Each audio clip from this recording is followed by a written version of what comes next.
So the first problem that I have is that Canada, if we look at Canada here, clean Canada. So Canada has a fiscal year and month. Australia has a date. It's the only problem. It's literally everything else is exactly the same. So we're going to turn our date into a month and year column. Fiscal year and month is what we need. Fiscal year and month, not, okay, so now it's a bit trickier because we need to make sure we get the correct offset. So how do we create a fiscal year column? We can go add column and then we go date. Oh, what? Create a new date from the date value. That's a text column. Oh, first we get, okay, so we should do our column types. Text, text, text. I remember I made them different. I made them all text in bronze, didn't I? Okay, so now we're going to actually care about the types. So all of these are text. This is a currency. And this is a date. Okay, so that's good. Oh, that says error. We'll fix it. This is a currency. This is a whole number because it's a year. Although it's not going to be aggregated, but we'll store it as a number for now. This is a whole number as well. Okay, I'll just quickly fix those up for the other tables.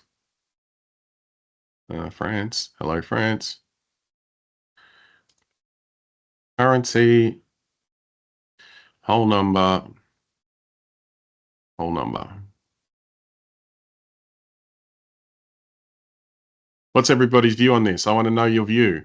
Should I store my year as a text or a whole number? Go.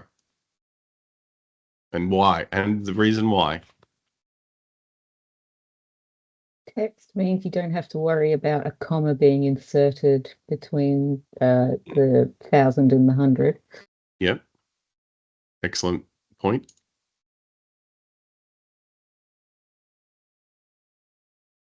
Any other thoughts? Any other arguments for whole number? Why am I changing it to whole number? Then again, I've also set up columns where I calculate the offset from the current year, month, whatever. So that requires doing math on the year column. Year plus one. Yeah, that makes sense too, doesn't it? Yeah, I store it as whole number. So it's weird, right? Because if you store it as a whole number, also Power BI will try to aggregate it when you put it into a table, right? It'll go, oh, let's add up all the years. If you put 2020, 2021, 2022, it's going to give you 6,060, whatever. So that's bad. So you have to turn off aggregations in Power BI if you store it as a whole number. But this is a fact table, and so I'm storing it as a whole number in the fact table because I just like it to be stored efficiently, and whole numbers are stored more efficiently than text, although it's probably marginal given that the numbers are text and numbers. And anyway, okay, so we had an error with the first one, but everything else, that's my justification for the whole number anyway.